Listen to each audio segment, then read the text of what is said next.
বিদেশে যাওয়ার জন্য এত প্রস্তুতি নেন, তো সব জায়গায় বন্ধু বান্ধব কেউ না কেউ তো আছে, কিন্তু আমরা এমন একটা দেশে যাব যেখানে কেউ না, ফরেন কারেন্সি চলে না, গ্রামের লোক নাই, বাবা নাই, বন্ধু নাই, মা নাই, কেউ না।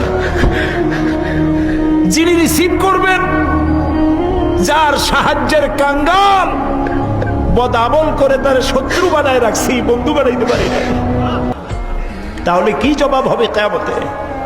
কি হবে কবরে? কি হবে উপায়? এই জন্যে প্রিয় ভাইয়েরা আমার, দুনিয়ার সঙ্গে মহব্বত কমায় দিয়া আখিরাতের মহব্বত বেশি করে করতে হবে। আর দুনিয়ায় যতদিন বেঁচে আছি ততদিন নেক আমল করে মানুষের সাথে সদাচরণ করতে হবে। আল্লাহ তাআলা বলেছেন, লাইসাল বিররা আন তুওয়াল্লু ওয়াজুহাকুম কিবালাল মাশরিকি ওয়াল মাগরিবি ওয়ালাকিন্নাল বিররা মান আমানা বিল্লাহি ওয়াল ইয়াউমিল আখির।